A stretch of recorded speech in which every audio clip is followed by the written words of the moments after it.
অবশেষে নয়াগ্রামে ভারতের মানচিত্র অবমাননার দায়ে গ্রেপ্তার মুর্শিদাবাদের মিস্ত্রিরা।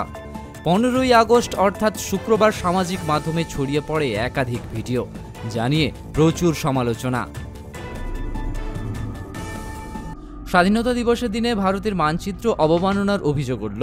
ঘটনায় 4 জনকে গ্রেপ্তার করল নয়াগ্রাম থানার পুলিশ। ধৃতরা হল আবু ফিদা, গোলাপ শেখ, আলম শেখ, আব্দুল আলিম। 4 জনের বাড়ি মুর্শিদাবাদের সাগরদিঘিতে।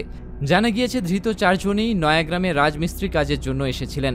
নয়াগ্রামে চাঁদাবিলা এলাকায় নয়াগ্রাম 1 চক্রের অবর বিদ্যালয় পরিদর্শকের অফিসের সামনে স্বাধীনতা দিবসে পালনের জন্য ভারতের মানচিত্র আঁকা হয়েছিল। পতাকা উত্তোলনের জন্য নানানভাবে সাজিয়ে তোলাও হয়েছিল। অভিযোগ, বৃহস্পতিবার রাতে ওই অপ্রীতিকর ঘটনা ঘটে।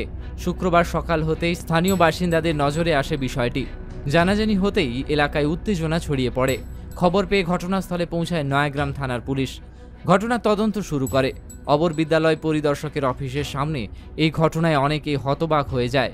তারপর অবর বিদ্যালয় পরিদর্শকের অফিসের সিসি ক্যামেরা ফুটেজে ঘটনার ছবি ধরা পড়ে। নয়াগ্রাম থানায় লিখিত অভিযোগ জমা পড়ে। তারপরেই পুলিশ 4 জনকে গ্রেপ্তার করে।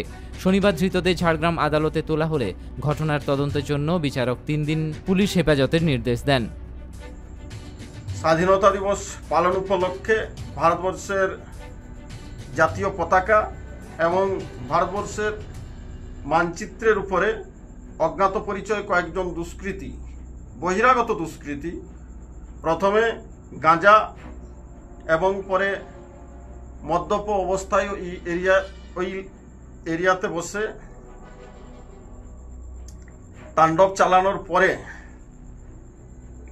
এবং গুরুতর ঘৃণ্য অপরাধ, সেই গ্লাসে পেচ্ছাপ করে দিয়ে এবং সেই গ্লাসকে ভারতের মানচিত্রের উপর ফেলে চলে যায়।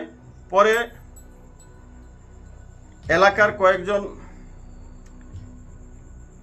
জাতীয়তাবাদী এবং ভারতপ্রেমী, দেশপ্রেমীর সহযোগিতায় বিষয়টা প্রশাসনের নজরে আসে এবং আমাদের বিশেষ উদ্যোগে মিডিয়া, সানন্দা, বিশেষ করে সানন্দা টিভি ও নয়গ্রাম প্রশাসনের উচ্চপদস্থ আধিকারিকরা আমাদেরকে সহযোগিতা করে এই পর্যন্ত 9 জনকে গ্রেপ্তার করা হয়েছে।